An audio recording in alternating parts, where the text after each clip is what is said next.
算学者，即马走来唔知影怎吼，可能头壳歹去，要来插政治啦。即马是民进党不分区，你知伊第几名的不分区哦？第2名，算优秀啦。伊照第2名，无人敢用第1名。拄则迄个庄瑞雄，嘛是算民进党不分区的内底前10名，伊拄好第10名，所以伊即摆已经离开啊，歹势甲伊讲伊第10名。所以阮足欢喜的。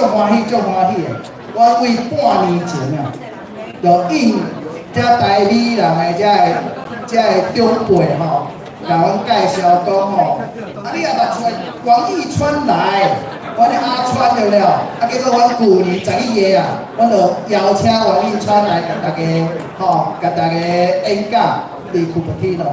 伊讲你爱找沈博阳来，阮今日就甲沈博阳带来，咱来拍掌鼓励一下好无？这真正是咱台湾人啊，正港的台湾人未来的政治之星啊，明日之星啊，应该是讲现在的是明星啊，以后变明星的明星啦。咱阮搁上热烈的拍声个鼓励一下好不好？谢谢。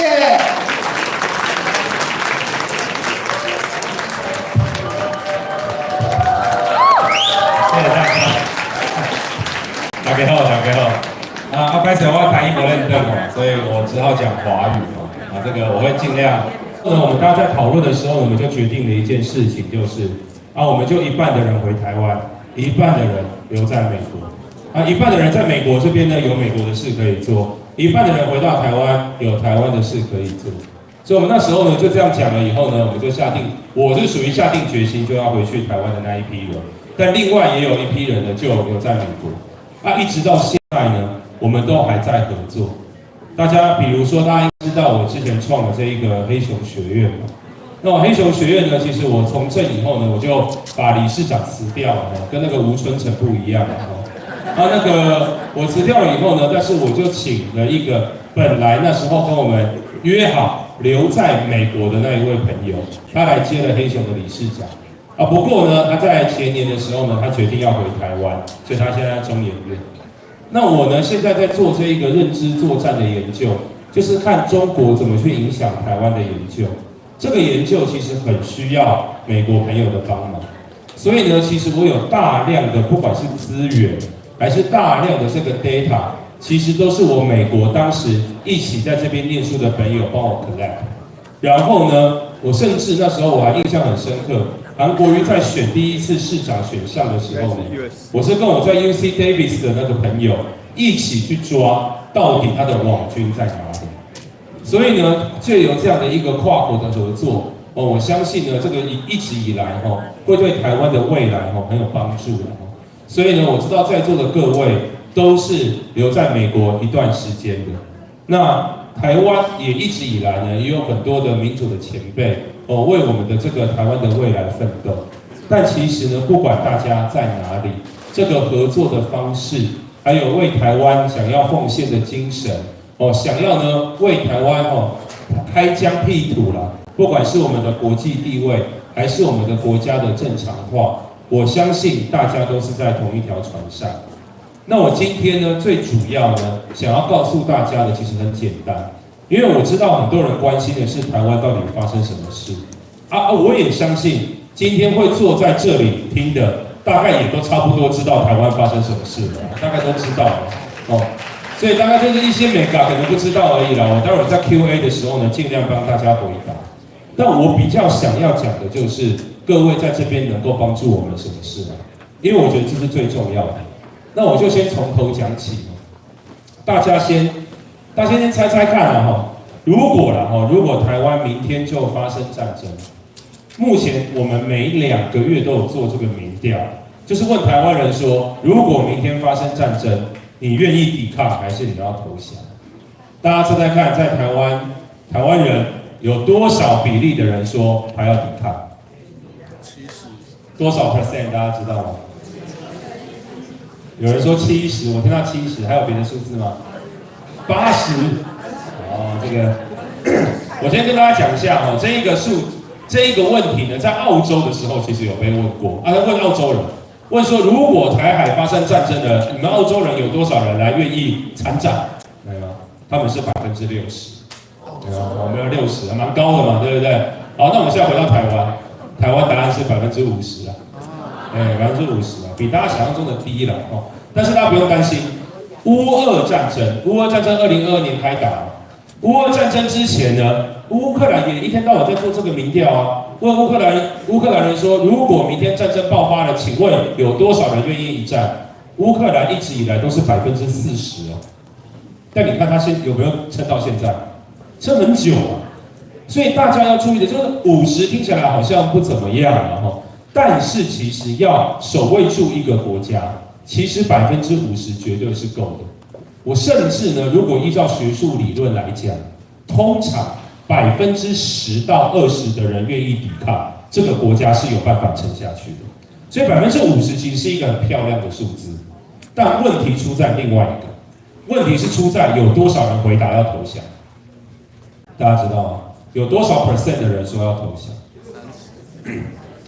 这一直以来都差不多20%，20%。有时候会高一点，有时候低一点，最近有高一点哦。那20%的说要投降，50%的说要抵抗，啊，这样听起来这个社会会抵抗嘛，对不对？那我们来想一下，如果是中国想要把台湾打下来的话，他要去影响那个50%的人，还是要影响那个20%的人？这就是认知作战的精髓了。中国当然两边都不会想要影响，因为这2群人对他来讲没有意义。投降的本来就会投降，他理他干嘛？对不对？抵抗的就是会抵抗啊，他大不了从中间想要去裂解他们，这个有可能。中国一直以来最主要的目的是影响有剩下30%的人说他没意见，那个30%的人是中国认知作战的重点。这些人比较不关心政治，他关心自己的生活。这个30%的人，大家想一下，如果中国把这30%的人洗脑，洗成投降的话，那台湾就完了，因为台湾变成50%的要抵抗，50%的要投降。如果在那一瞬间，台湾进入50-50的时候，那就100%是战争要开打的时候。因为这时候对中国来讲，我射几个飞弹，有50%的人站起来说要投降。那这些人站起来说要投降之后，就说要成立傀儡政府，要去跟中国直接签和平协议，一定会成功啊，因为他有50%的人啊。所以大家常常会听到说台海的危机，什么2027、2032、2035，有各式各样的说法。其实最精准的说法就是，当台湾投降的人变多，就是中国要打的时候。因为对他来讲，在那一个时候，1个礼拜之内，战争就可以解决了。所以对我们来讲，最重要的是，我们不能够让中国影响那30%的人，那个才是重点。啊，这件事情，请问容易吗？不容易嘛。大家想一下，中国怎么去影响他们？中国如果要影响30%不关心政治的人，他要把他的资讯送到这些人的眼前，其实不容易耶。因为这30%的人本来就不关心政治啊，你中国制造了一堆政治相关的东西，也送不到他的面前了。所以中国其实对这件事情呢研究了非常久，从2014年一直到现在，已经10年了哦，已经超过10年了哦。他的研究的方法，他中间经历了很多过程，这个我今天不会进入 detail， 但它里面最重要的一件事情就是 TikTok。中国呢讲得非常的清楚，他说要影响这些不在意政治的人，第一个我要先吸引他的注意力嘛。怎么吸引他的注意力啊？做可爱动物的影片，做算命的影片，做旅游的影片，做美食的影片。中国有专门一个中心叫多语种工作中心，专门做我刚刚讲的这4种影片，一点政治都没有。他的目的就是先把这些影片做出来，吸引那个30%的人。等到这30%的人习惯看他的东西了以后，他再给他看 political， 再给他看跟中国有关的东西。大家觉得这样会有用吗？我来告诉大家，就是我刚刚跟大家讲的，我在美国的朋友，那个时候呢，他就帮我设计了问卷，啊，就回台湾去发这个问卷。这个问卷是问说，他要看大家对中国的态度是正面还是负面。因为对中国如果是正面的话，他可能就会觉得啊，反正战争爆发了，投降也不会怎么样嘛，对不对？所以呢，对中国的态度正面，这个对他们来讲是对我们来讲是危险的。所以他就去测试说，在台湾里面，大家对中国的态度是正面还是负面，然后根据他有用 TikTok 还是没有用 TikTok。啊，结果这个实验结果是前年做出来的，我觉得很危险。他发现民进党的支持者跟国民党的支持者完全没差，不是他们立场没差，是不管他们有没有用 TikTok， 对他们来讲，对中国的态度都一样。比如说，民进党的支持者比较不喜欢中国，他就算用了 TikTok， 他还是不喜欢中国，没差，明白吗？国民党的支持者是另外一回事了哈。假设他们比较亲中，他看了也没有变得更亲中啊，他就是原来那个样子。但是有2种人差很大，第一种人就是我讲的，完全说自己没有政治立场的人，他只要看了 TikTok 对中国正面，没有看 TikTok 对中国负面，这是第一种。第二种人大家知道是什么人吗？对，民众党的支持者，真的就答案是民众党的支持者，有看 TikTok 的对中国正面，没有看 TikTok 对中国负面。如果我是中国，我看到这一个结果，我会很开心的。为什么？表示我用 TikTok 去影响我刚刚讲的对政治比较不关心的人，有没有用？有用，这个是现在进行式的，而且这件事情不是只有在台湾，它发生是在全世界。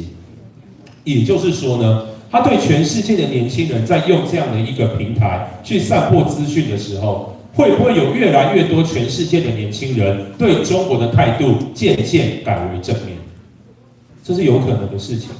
这些人有了投票权之后，会不会影响到他们的政治人物？会。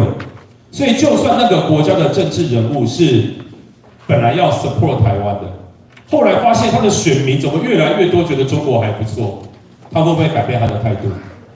有可能啊，因为对他来讲，选举选票才是最重要的事情。这件事情呢，我们不要先讲国外，现在国民党就是面临这个困境。我跟大家讲一个例子哦，这个是去年我做的。去年我在这一个大家知道，2024年1月总统大选还有立法委员的选举哦，在1年以前，我们做了这个叫出口民调，就是我们对投完票的人，我们给他问卷，然后要他回答。啊，里面当然就有问他讲说，你的政党票投给谁啊，什么等等之类的。我在里面问了他们一个问题，就是问他们说，你觉得乌俄战争，你觉得哪一国最需要为乌俄战争负责？好，所以呢，这个问题呢，这个问题的答案让我很惊吓。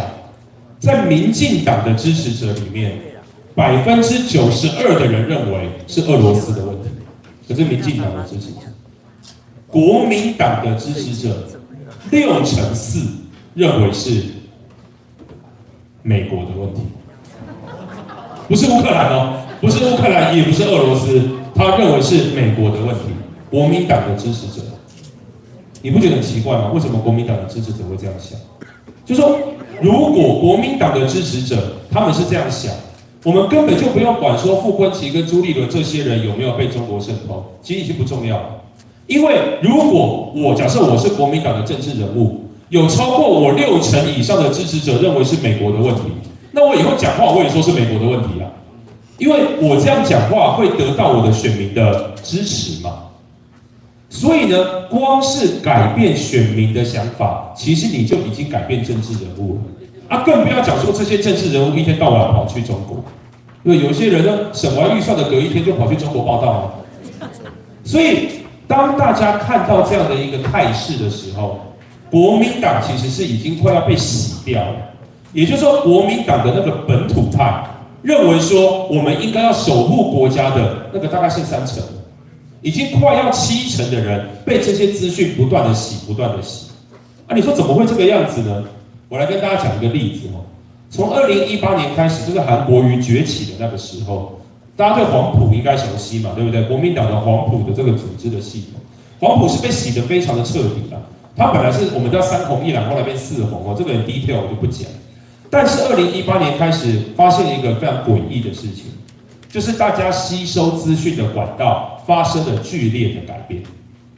大家应该听过《自由时报》，对，这个绿营的人看《自由时报》的人看的很多嘛。所以呢，如果你去问绿营的支持者，他们最常看的报纸啊，第一名啊在《自由时报》啊，你问他在网络上看最多的《自由电子报》，可能就排在第一个。但是我们那时候在统计蓝营的，就是国民党的支持者在网络上看新闻第一名，大家知道是什么？我知道这边有联合报系的嘛，对不对？但不是联合报，对不对？我知道有在这边，我就不敢讲那个，对不对？大家知道第一名是什么？也不是中天，也不是中时，都不是。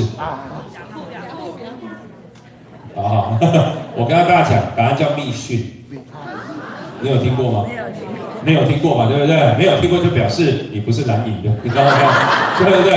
密是密就是秘密的密的第二个字哦，讯是讯号的讯，你一定没有听过。但我告诉你，在2018年，密讯在网络上被分享、被 share 的次数，单月是《自由时报》的5倍。我靠！那也就是说，一堆人都在看密讯的，大家都在看密讯。当然不是我，就是他们，有一群人都在看密讯。密讯呢，是新党青年军所制造的新闻网站。大家还记不记得王炳忠这个人？那新党当时中国叫他做网站给他钱，大家还记得吗？那个网站叫星火嘛。密讯就是后来的下一个版本。所以密讯里面充斥着亲中的内容，充斥着不断是批判台湾本土的内容。而它变成了蓝营的支持者在2018年开始看最多的网络媒体，你说影响大不大？这个很大，所以才会变成说我刚刚讲的嘛，国民党的支持者64%的人认为乌俄战争是美国的问题啊，所以你就看不管是韩国瑜还是朱立伦，哦，这个我一定要谴责他们一下，他们每次因为我们立法院常常会有外宾嘛，对不对？然后呢，各国的议员啊，等等之类会来拜访。他们每次拜访的时候都说什么啊？这个美国在，美国是我们最好的朋友。他们这句话永远都只有在 close meeting 才会讲。他们对 public， 对我们的选民，从来不会讲这些。我那天才遇到啊，就是那个国民党的那个政治人物，在 close door 的时候说啊，中国的独裁啊，我们绝对不会跟中国站在一起。请问他有这句话有跟他们的选民讲过吗？从来不会讲这句话。所以他们现在是说的跟做的完全不一样，而这个是很麻烦的事情。为什么？因为国民党其实有很多人是在 DC， 是在美国不断的散播，他们在台湾做了什么事情啊？他们也认为中国不行啊，美国才是我们的朋友啊。但民进党其实才是有问题的，民进党是真正的独裁者。他们一天到晚在讲这些东西，而且是在国外讲这些东西。我跟大家讲一个例子。有一个因为这个还是有媒体所以我要讲话要小心一点。就是美国的常春藤的学校的学者来到台湾说要做研究，要成立智库了，成立智库需要钱嘛，对不对？他就开始找台湾的一些金控啊什么等等之类的，他需要一些钱，要成立这个 think tank 然后呢，他成立 think tank， 他问了很多台湾的学者，他在台湾待了半年。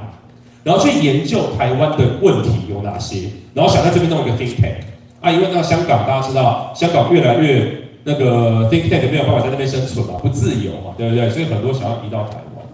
结果后来呢，那个金融的公司想要给钱的时候，就想说，也不知道这个学者虽然是常春藤的学校，也不知道他讲真的还讲假的，有没有？所以就请我去做一下审查，那个研究计划的审查。大家应该知道我现在还是大学教授，我现在还在大学教书。所以呢，我看了之后呢，我那时候就问他讲说不然你告诉我，你觉得台湾最严重的问题是什么？那时候在2020年吧，他跟我讲说他在台湾待了那么久，然后问了好多学者，他发现台湾最大的问题是媒体。我说，因为这样听起来蛮有道理的，我的确觉得台湾的媒体是有些问题，对吗？那他下一句话我就吓到了，他说，因为他听说，现在台湾媒体被政府控制。比以前威权时代还要严重。我说你到底从哪里听来这个东西？我就跟那个公司讲说，绝对不能给这个人钱，就是说你怎么会得出这样的一个结论？因为他来到台湾，他被牵线那个人脉的学者，全部都是国民党御用的那些学者，然后专门在讲什么绿色恐怖，大家有没有听过？绿共有没有？绿色共产党，大家知道绿共这个词是北京发明的吗？这绿共这个词是北京发明的，还有票投民进党青年上战场，这个都是北京发明的。他们是发明了这样的一个词汇，然后国民党跟新党把它发扬光大。然后在台湾现在变成一个很 trending， 年轻人都会讲说绿共，就是绿色恐怖哦，民进党执政独裁，这个都是他们发明出来的认知作战的语词。所以大家要知道，就是说其实我们的声音要传递出去，根本没有大家想象的那么 even， 没有那么容易。那个敌意，还有他们铺天盖地的网络的力量，根本不是那么容易可以打住的。大家还记得我们的拳击选手吗？台湾的那个林玉婷，大家应该还记得吧？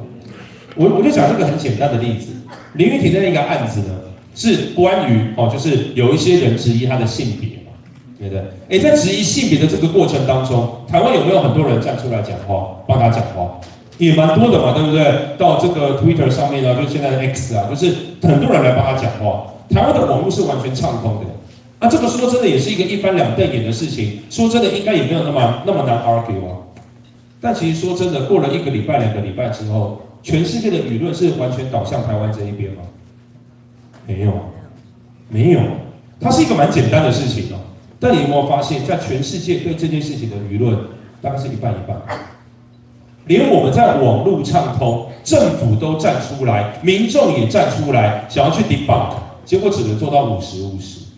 那如果战争的时候网络是断掉的，我们的声音不太容易出得去的时候，我们在全世界的舆论的战场有可能赢得了中国？很难的。中国现在铺天盖地的大外宣，照理说我们的外交部应该要能够有更多的力量去反制嘛。但大家知道我们外交部的宣传费用被删掉了，他们说要删掉啊，他们就说外交部感觉没有什么用啊，就把外交部的宣传费用删掉，就上个礼拜的事情了。而这个如果看在其他国家的政府的眼里，感觉是什么？感觉是说你台湾显然没有很在意这件事情。你不是说台湾要增强军备，要抵抗中国的威胁吗？结果你去冻结国防的预算，你还把军备设施相关的直接砍3%吗？更不要讲国防哦，我们的第2海军海巡有没有？我们的海委会预算有没有被删？有没有被动？有要不是我们有去挡的话，他本来还有一个多扯的提案，是王宏威的提案吗？还是谁的提案？大家应该有看到吧？就是有一个提案，他说要删海委会，大家知道海巡署海委会嘛？海委会就是管碧玲现在当主委嘛。他要删海委会的预算，理由是什么？他的理由是因为去年海委会在台风要来的时候，在 Facebook 上面画了一张图，那个图呢是有一只台湾黑熊，说要挡住台风，好像听起来很正常。他说要删2000万，为什么？他说你这样在帮黑熊造神啊，是不是要为了黑熊学院？大家看到这个提案吗？这根本是文字狱啊！他们用这样的一个方式蓝白现在用这样的一个方式，不断的想要弱化台湾整体的防卫这个就是我们台湾现在面临的困境。中国所能够拥有的资讯的管道丢到台湾来，能够影响的人就已经很多了。但更重要的事情是，有一群人在当内应帮他做新闻的网站帮他去影响他的选民嘛。60%的人都已经怎样的被影响了，他还觉得不够，他要把它变成70%，把它变成80%。所以大家看到最近罢免的运动，蛮多蓝的出来联署那个蓝的就是我讲的仅存的那3%，就是还撑在那边，有没有？他是中华民国派的，他认为国家应该要守护，怎么可以跟中国站在一起？但是他们已经渐渐萎缩。这群人如果再站不出来的话，国民党是会完蛋的。你说真的，国民党也不，我是民进党大家应该讲了那么久，大家应该刚刚介绍完讲，对不对？大家应该知道，对不对？就是说，照理说国民党不是我的政党，我们也不用关心那么多。但其实这件事情对台湾来讲太重要了。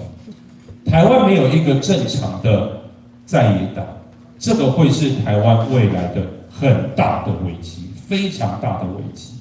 为什么过去8年民进党在完全执政的时候，那时候我在民间，我们在民间的时候，对民进党政府也会有批评怎么这个不做那个不做尤其是譬如我对转型正义特别在意，我觉得转型正义没有做好，我也常常在那边骂。那照理说，如果你是一个合格的在野党，你要去批评政府，那么多 civil society organization 在那边骂的时候，你应该就找他们一起来合作嘛，因为这些人在批评政府是批评到对的地方你是在野党，你就跟他合作不就好了吗？我们所有的 civil society organization， 国民党从来没有来找过我们。为什么？因为他们根本就没有想要当在野党，他们只想要把这个国家毁掉而已。所以就形成一个危机，民进党在执政，结果批评他的全部都是，就是真正在批评有道内容的都是公民团体，而这些公民团体跟民进党的裂痕就会越来越大。这是过去8年所造成的一个遗绪国民党就跟着中国一起造谣，中国弄了什么 narrative， 国民党就在那边应和。国民党造了什么谣，中国就帮他放大。这样一直下去的话呢，台湾就进入了一个仇恨政治，而国民党里面的支持者就越来越多要吃这种仇恨政治。照理说，本来国民党的内部我说过，他是可以去制衡他的，因为他内部有这个我说的不亲中的人嘛。但是有2个因素导致这件事情被加速。第一个因素，大家都知道，虽然我们转型正义做得不够。但是有一个地方做的比较多，就是党产会，大家应该听过不当党产委员会我以前在不当党产委员会工作，不当党产委员会呢，把中国国民党的党产没收嘛，对不对？你以前不当的从日治时期的财产，把它偷到国民党的口袋，现在把它收回。但问题来了，你国民党要选举要不要钱？要呢。你要钱，现在党产又没有了，那你要怎么选举？所以对国民党来讲，你要么就是好好的转型。要么就是，不然谁给我钱，我就听谁的。所以我说，那一个是一个国民党重要的转捩点，就是当中国进来的时候，你到底要接受还是不要接受？你要不要炒这个短线？这个当时李登辉喊借机用人的时候是一模一样的意思。你到底要炒短线，还是你不要炒短线？你要走研发，还是你要去中国？都一样的意思。这个是国民党的第一个危机，太多人去接受了中国。第2个危机就是，台湾有一个党出来之后，他发现用喊的就会有票，批评民进党就会有票，然后呢制造仇恨就会有票，完全没有内容都没有关系，只要吼得大声就可以了。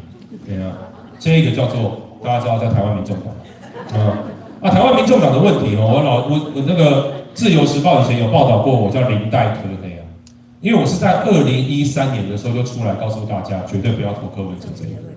我2013年就认识这个人，我就知道他是一个台湾未来的危机但是呢，我那时候讲，不但没有人听，还被骂。我还记得那时候我在西雅图演讲，然后我就说柯文哲这个人是有够烂结果呢被我们的这个长辈们骂，我说这个好不容易台北市有机会赢连胜文有没有你怎么可以这样讲？但柯文哲的问题从以前到现在都一样，这我不管。但是他们走这个民粹主义的路线，尝到了甜头。国民党看到这个甜头，他会觉得，那这样做，那我也来做而且我搞不好做的比他更没下限。所以你看蓝白在合在一起，对不对？蓝的其实是要吃掉白的，超级明显，非常非常，不管是在地方的选举上面，还是在空战，蓝的其实就是要把民众党吃掉。你看他们最近去改那个选罢法，里面有一个规则，叫做几天之内不能够。大家知道选举之前的10天是不能够有民调的嘛？国民党把它改3天，民众还跟他一起赞成。我那时候就跟黄国昌讲说，你真的是笨，因为如果今天因为大家知道民调越接近选举，你要去公布，就是因为民调可以操作弃保。现在整个台湾会被操作弃保的，就是蓝白白跟绿不会有弃保的问题白跟蓝会有，所以如果你把民调弄在那边的话，你会害死台湾民众党但是我刚才讲当然没有用，为什么？因为黄国昌这个人根本就不 care 台湾民众党，对不对？我看你等着他加入国民党，对不对？他本来叫黄国昌嘛，对不对？时代力量黄嘛，后来变白国昌嘛，对不对？他终究会变蓝国昌，最后变红国昌。我跟你讲，这是他的人生的必经的路径我跟他其实认识非常非常久，但看到他这个样子心中觉得非常的悲哀。我昨天才在脸书分享，为什么？因为我昨天的脸书跳出来11年前的回顾。大家知道脸书现在不是一直跳到说啊，你几年前做过什么吗？我发现昨天晚上，11年前的时候，我跟黄国昌在宣传宪法133联盟。那时候我跟他一起工作，那时候我们在讲说我们要守护台湾的宪法，然后我们在骂国民党说，那时候国民党要毁掉公视，他们修公视法，所以我们骂他说国民党说要毁掉公视，然后我们骂国民党亲中，然后我们说要罢免吴育生。那个时候是我们这时候诉求就那些了。就你看，现在过了11年，我们是不是还是在骂要守护宪法的事情？我们是不是还在骂今天这个国民党亲共？然后国民党才刚要删公视的预算，大家还记得吧？然后我们还是在讲要罢免国民党的立委。我11年前到现在做的事情根本就没有改变了，但黄国昌这4个事情都没有在做，对不对？第一个，他没有要守护宪法，他在摧毁我们的宪法，然后他也不赞成对于国民党的罢免。然后他也赞成干掉公视啊，然后他也怎样呢？最重要的是，他跟着国民党亲中啊。大家想一下哦，国民党亲中这件事情，国民党有提出过中国人直接来当不分区立委吗？国民党还不敢这样做嘞，他还是会怕的。民众党已经提了中国人当立委，已经提2次了，然后就明年。如果他们不分区的规则没有取消，我们明年就会有中国人直接来到台湾的立委哦。大家知道这件事情吗？知道。大家知道吗？知道。他们提名，因为他们提名是他们每一个前面8个人是做2年嘛，然后后面再轮到第9到第16名嘛。他第9到第16名有一个中国人，那个中国人现在在当黄国昌助理，大家知道吗？知道。这件事情是我爆出来的，为什么？因为我常常跟黄国昌开会，因为他在司法法制，然后我很常去司法法制，他都坐我对面。然后我后来就有一天发现，他后面怎么换了一个助理，那就是我刚刚讲那个中国的助理，你知道？所以有一天呢，那个中国的助理还跑来跟我讲话，他说：“我想要跟你讨论一下关于那个中配这个多久取得身份证这一个问题有没有？”我说我不想听，我说我只在意国家安全，其他我都不想听，你知道？那可是我那天回到办公室，我就想说奇怪，我觉得他的口音怎么跟我听的不太一样？回去一查，怎么是一个中国人？好不好？所以呢，我才把这件事情爆料出来。不然的话，等到2026年，他就直接递补上去当不分区立委。你说中国人可以当立委吗？这麻烦的地方。如果今天内政部出一个函，陆委会出一个函，说中国人不能当立委，但是他就硬上任，开始进去办公室，然后开始办公，投票就开始进去。请问我们的法则是什么？我们有法则把他赶出去吗？完全没有。国会自治哦，所以也就是说，只要有一个人允许他进来，这个人就进得来。那个人是谁？韩国瑜啊，就韩国瑜就院长。所以这个是我们马上就要面临到的危机。所以大家可以去感受到这2件事：第一个是金钱转换的一个时期，第二个就是我刚刚讲的民众党的崛起。这2件事情造成台湾现在政坛天翻地覆的改变。所以说真的，民进党根本又不是没有少数过。民进党以前还有过27席的嘛，大家应该都知道。那以前做过27席立委的，就是民进党是极少数的那几个立委，到现在还在立法院的也很多。但是每一个人都跟我讲，他说从来没有当立委当得那么痛苦过，就是去年一整年当立委，比他们当27席的时候还要痛苦。所以呢，我跟你讲，是我们很多人都已经直接讲说。他们算了，就不要再选了。为什么？因为那个气氛太差了。以往说真的，大家都知道立法院会打架嘛，打架是台湾的特色，这也没有什么。因为大家知道台湾、美国有 Billy Buster 嘛，对不对？台湾就是没有，台湾 Billy Buster 就是会被砍断，所以你除了打架，你也没有别的方式。但是以前打架在台湾有意义，是因为你打一打，打一打，后面就开始协商了，两边的总召、三边的总召就到后面的房间开始去瞧事情。前面打一打，新闻画面也播完了，大家坐下来就在那里聊天了。所以以前的多数跟少数，那个问题没有现在那么大。但现在打架全部都真打，现在打架没有在假打的，全部都在真打，明白吗？我也是进来才知道，所以呢，这个对我来说是有点痛苦因为我刚好比较大只，明白吗？所以呢，我就是打架的时候，我很容易被送到前线去。所以大家如果看影片的话，应该可以看到，我时常周边就是有7个到8个国民党的立法委员，就把我一个人围住，没有？但其实我很擅长打架，所以大家不太需要为我担心。就是我从小打架打到大，我没有在害怕的话。但是不管怎样，他们现在的做法就是，他们打我们是以我们受伤为前提在打，他一定要把你打受伤。为什么？因为你打一打，如果没有受伤，你又可以再回来占领议场嘛，你又可以再继续占领主席台嘛，又可以去拖延那个议事嘛。但他不想要让我们这样做，所以他们是往死里打，他们是真的就没有在管你会不会受伤再打。我还记得那个培瑜，就是也是我们另外一个不分区的委员，他们是联合一排把他拖出去之后，徐小新用脚把他的背翘起来，然后陈玉珍往背后踢，他们是这样子在做事情。所以这样的一个目的这样的一个情势，你会觉得为什么他们要这样做？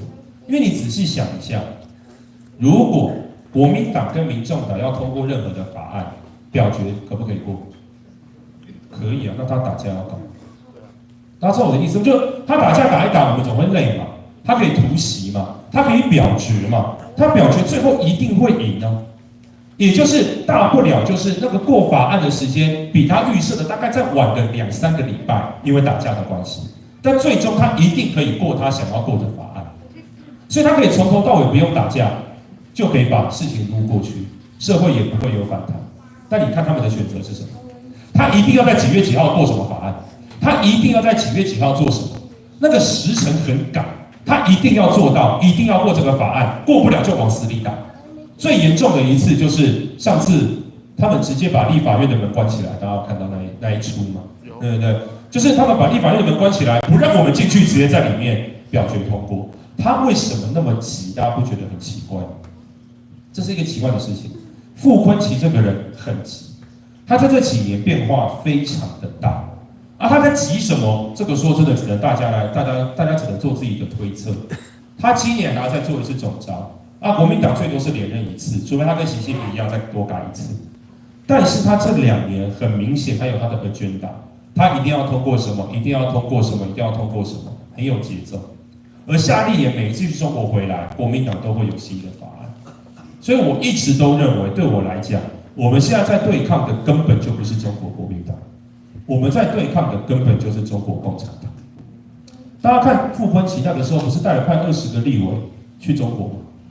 然后后来我提了一个法案，说立委去中国要报备，他很生气嘛，所以他一直命令民众党跟国民党每一个委员都要挡我这个法案，目前被挡了36次。我每次都骂他说，你为什么不让我过这个法案？这个透明啊，任何人去中国都要报备，就只有你立法委员不用，那是我们的法律漏洞。但到现在他都不肯过，而且他大家知道傅昆萁到现在还没有讲过我的名字吗？因为你在他所有的访问、所有的报道，还有国会的直播，他从来没有讲过我的名字。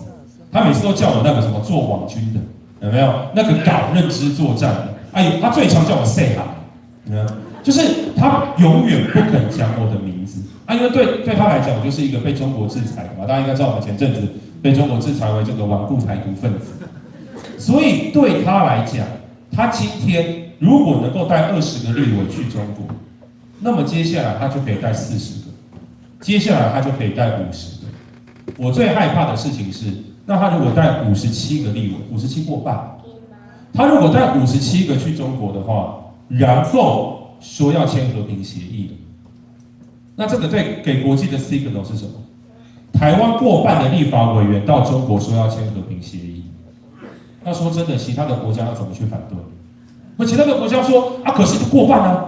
他是过半啊，是立法委员啊，所以呢57个也真的过去啦看起来呢他们也愿意签和平协议啊一旦签了就变成是 domestic issue 那说真的国际能怎么办？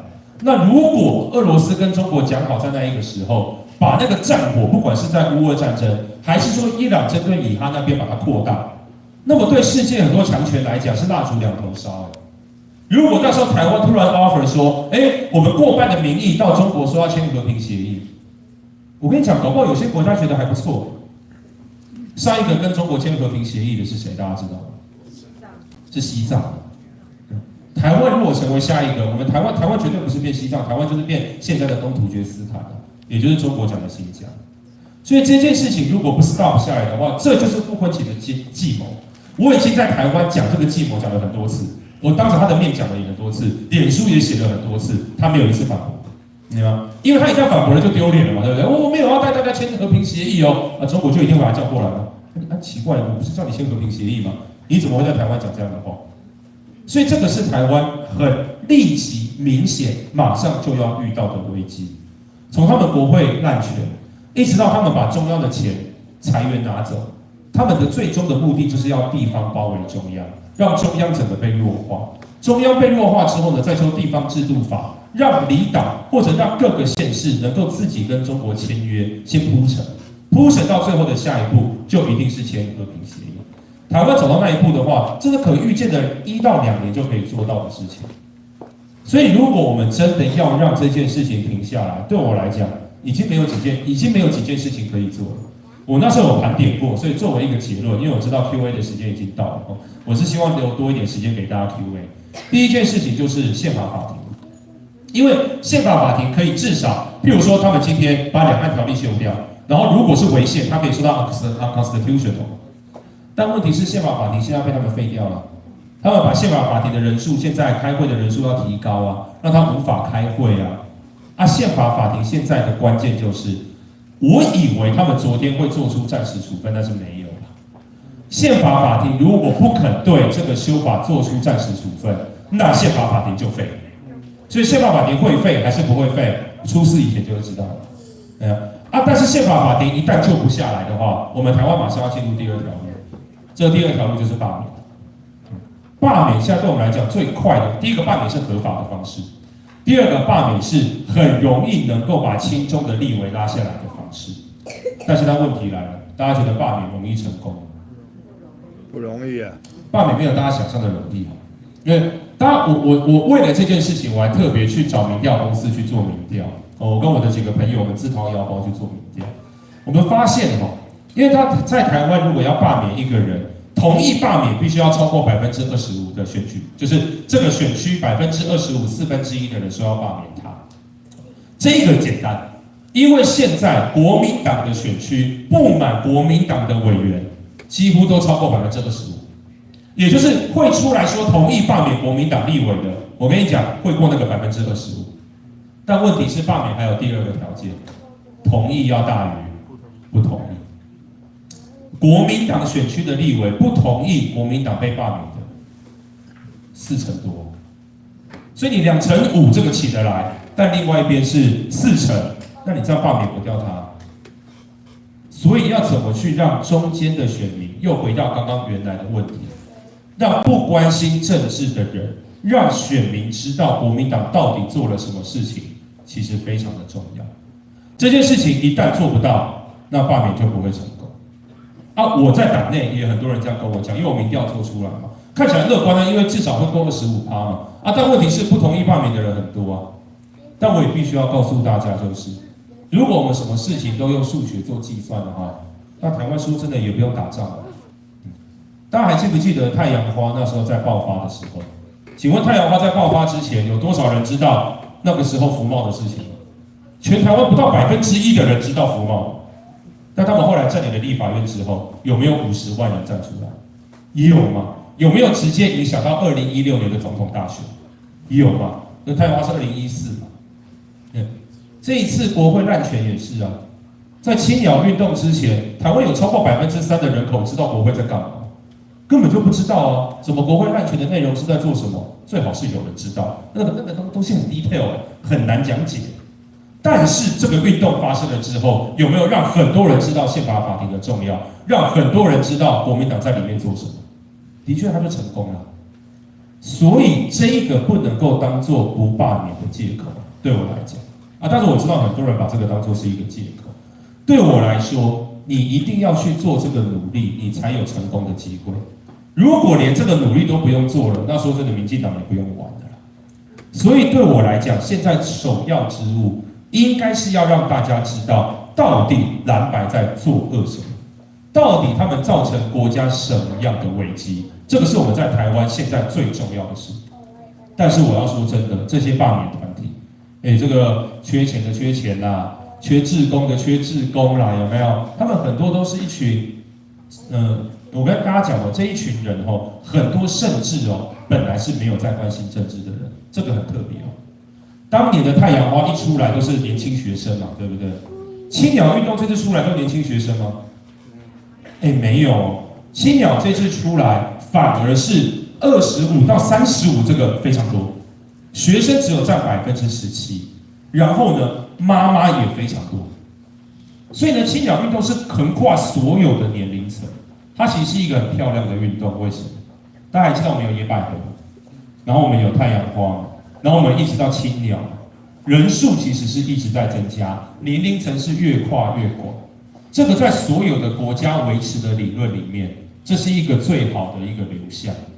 因为当年龄层变广，有人有钱出钱嘛，有人有力出力嘛，每个人能够贡献的方式跟时间，每个人的专业都不一样。现在我初估台湾能够如此有动能的人，大概已经将近70万到80万人左右。而就我刚刚告诉大家的，一个国家要能够维持，要超过100万，这个我们叫做社会的中间分子。这些社会的中间分子只要能够维持下去，在每一次台湾有危机的时候能够站出来，我们就可以把台湾守下来。所以当时我在创黑熊，为什么我那时候喊200万到300万要训练的人，就是因为台湾太缺这些中间分子。这些中间分子一旦站出来，就算没有政党，都可以把这个国家撑下来啊！更何况现在我们民进党还在这一边。所以呢，借由这样的一个结合的方式，我们慢慢的往外拓展，这个是台湾最关键的一次的未来。罢免以后可能就没有了，对我来讲，大罢免会是一个台湾必须要走的道路，这就是一种变相的解散国会。但这一件事情完了之后呢，我们台湾的国际的危机没有解除哦，所以最后还是要告诉大家，中国现在在海外是铺天盖地在做宣传。而且越来越多的年轻人受到影响，每一个国家都一样。台湾宣传的预算在今年会变得非常非常的少，所以变成我们自己要做宣传。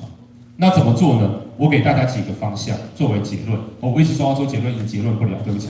对，因为我们还是有时间的限制。我上次去高雄演讲，他也是叫我讲认知作战，然后我就问他说我要讲多久，他说没关系，老师你要讲多久就讲多久，结果我讲了8个小时。所以呢，这个因为我话很多但是我今天没有这样的空闲这个场地也是有时间限制的但是我要告诉大家的事情就是，中国有钱，所以它可以有很多的网军，它有很多的假账号，可以去散播各式各样的言论，它可以制造很多的网红。这个台湾是没有那样的金钱去跟它对抗，所以台湾只能靠我刚刚讲的各式各样的中间分子出来去做自己的影片，去做自己的宣传。所以台湾现在出来做的人，在2024年，我们一直在 push 之下，越来越多，会剪影片的，然后呢，会这一个做各式各样做旅游的做算命的，算命现在还是很少人做如果这边有做算命的，鼓励大家。台湾什么都不会，算命最会台湾超迷信的所以呢，我自己也很会算命，我很会算塔罗，所以我要不是来从政，我一定就是在线上开塔罗教室。台湾算塔罗一定都一堆人来，我跟你讲，我在花莲在做地方服务的时候，我只要讲说，你根本就不用什么抽奖什么之类的，你就摆一台车在那边帮大家算每日运势，就一堆人来了，有没有？这台湾人的特色。但是这些频道一直建立起来之后，软性的吸引越来越多人，再慢慢的把政治的东西带进去，这个是我们也能够做跟对方一样的事，只是我们不是网军，我们就是一群有热情的人不断在做这件事。而这些事情呢，借由 AI 或者借由各位的帮忙之下，越来越容易可以制作成每一个国家都可以看。也就是说，当这些内容越来越trending越来越多的时候，它就应该形成各式各样的语言。所以如果在座的各位，不管是有钱出钱，有力出力，能够把台湾制作出来的东西呢，用自己的话去转译，变成自己的影片，这也是一种方式。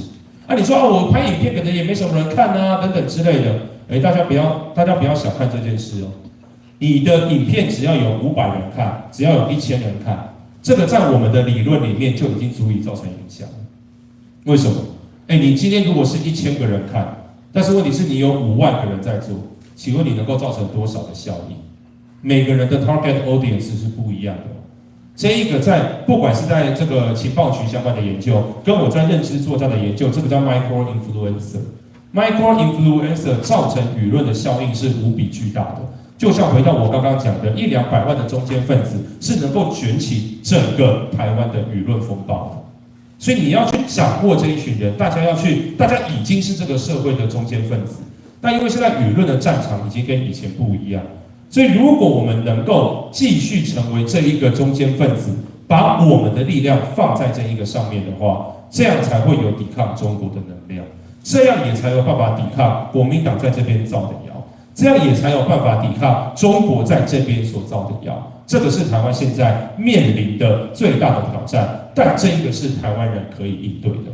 所以呢，在这边呢，还是要很谢谢大家花了那么长的时间听我讲了那么多废话哦。但是呢，总之我还是会继续好好的在台湾努力去守护这个国家。但是我们非常需要大家的帮助哦。那今天就先谢谢大家，我们进入 Q&A 好了，谢谢大家，谢谢。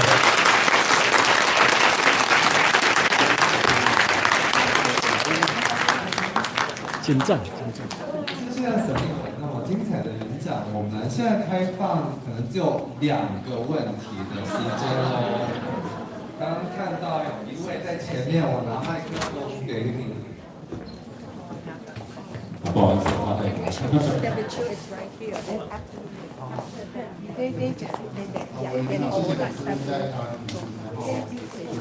希望你好好休息啊。然后有一个问题，因为您刚刚有提到就是您是明代科 A 嘛，然后也提到您之前跟黄国昌是旧识，那现在大家还是会对第三势力或再来有期待，那我们要怎么样避免说又选出下一个柯文哲或再来黄国昌？在选择如果不以民进党为选择，想要选在野党的话，有什么建议或者方向？谢谢。好。这个幸好比较好回答，所以大家可以多问一个问题，就是台湾的机会主义分子，或者说只为了自己的名跟只为了自己的利的人，当然有，但是没有大家想象的那么多。你看，柯文哲跟黄国昌是2个重要的代表，所以我从以前到现在一直在说，这10年以来毁了台湾民主的2个人，就是柯文哲跟黄国昌。我在课堂上很常讲，但我现在目前是没有看到下一个第三势力像他们这个样子。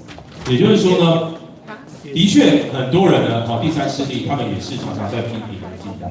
但他批评呢，有时候说真的，的确啊，民进党本来就是一个会自我修正的政党，民进党本来就会有做不好的地方，做不好的地方其实应该大方的接受大家的指正。那目前来讲，至少我看到，即使是第三势力对我们的批评，其实我认为都还算到位哦。所以呢，目前来讲，我是没有看到这样的人，对，所以大家不太需要担心，对不对？而且现在绿营的也没有那么好骗，台派没那么好骗。OK， 好，第2个问题应该是最后一个问题喽。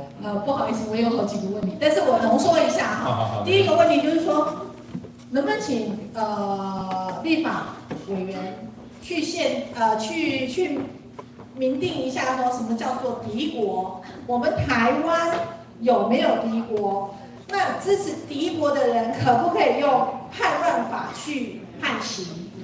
那第2个问题就是说，对于拥有敌国身份证的人，我们目前好像是可以依法把它撤销我们台湾国籍，对吧？户籍，户籍。那国籍没有办法撤吗？国籍没有办法，要撤户籍。那第3个问题就是说，如果国民党提了立国的政策，民进党会 follow 吗？会支持他吗？那再来就是说，如果今天蓝白修法通过了2法，未来民进党或者是说所谓的执政党过半，国会过半，我们拥有绝对的支持权的时候，可不可以把这些2法再修掉？对，然后我要说一个，我2019年有被统战过，对方是乌冈大王的女婿，然后我只跟他说一句说，民主自由有如空气，你失去了它，你就无法呼吸。谢谢。谢谢。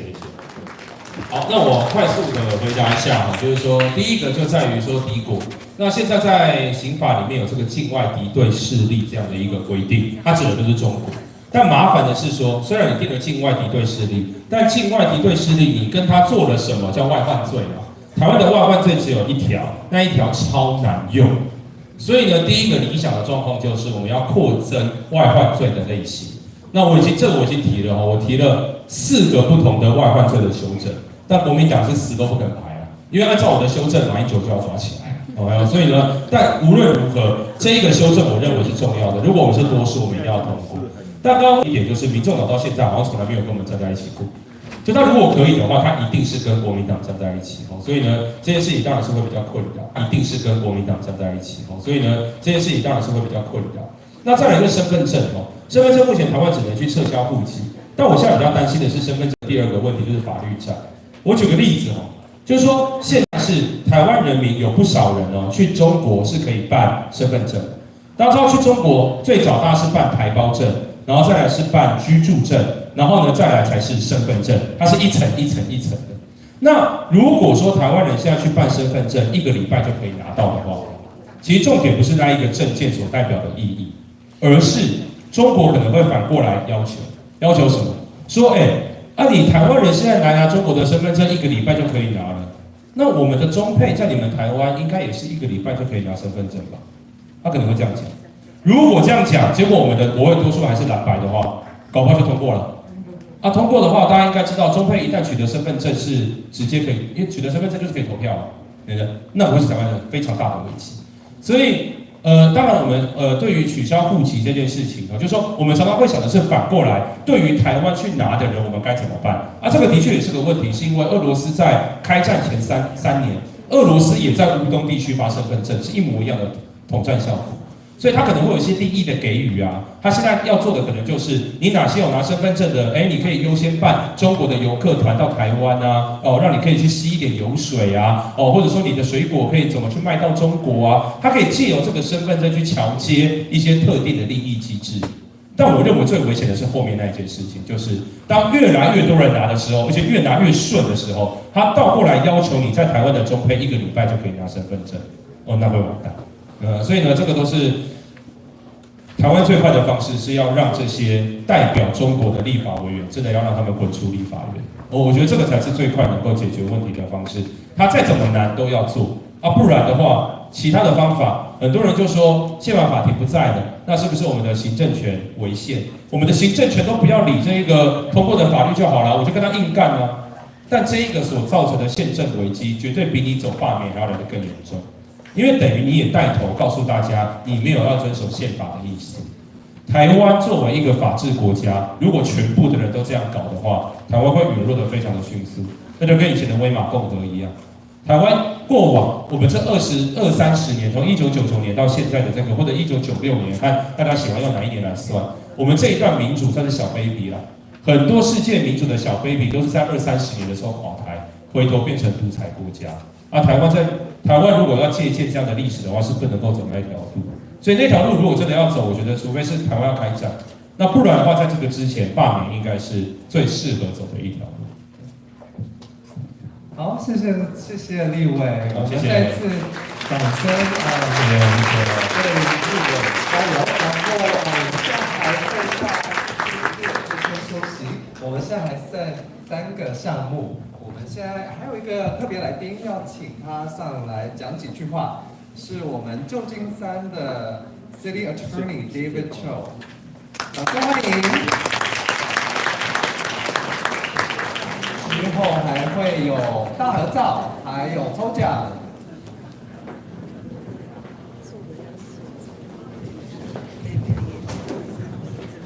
Shenhi Gyeonghi that I got to learn in Taiwanese was paise. Because I knew so little Taiwanese, I only knew how to say opota yao, ochapa, otogaikun. And that phrase sticks to me today because I wanted to get earlier. I had 4 events in San Francisco, so I apologize for being late. Paise. But I wanted to let you know why it's so important for me to come down every year, to drive an hour from San Francisco to join you here in Milpitas. As you know, I am the son of Taiwanese immigrants.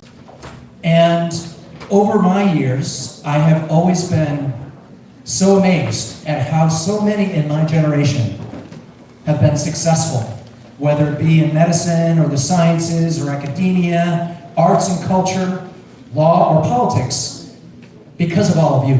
Because of all of you who were the first generation to immigrate into our country. And I want to thank you for that. I also would not be here, would not be where I am, but for being married to my wife, who was born in Taiwan. And because of that, because she's 2G, I'm 2G, and she's 1G, we have a son who's 3G, who is going to carry on the tradition that is in this room. And so I want to come and just salute all of your organizations with the Taiwanese American Federation in Northern California. I want to thank TECO, your Director General, for hosting us here. We are successful because of all of you. And what little I was able to pick up of your keynote speaker reminded me of all that is similar between our country's politics and the politics in Taiwan. The incredible tensions we have at this moment. The misinformation that is being spread.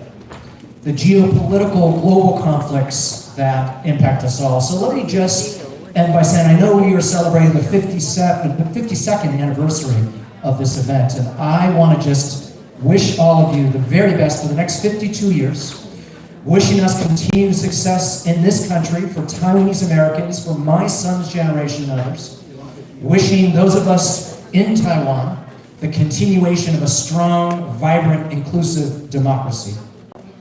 And I wish all of us all the very best for the next 52 years. Thank you so much.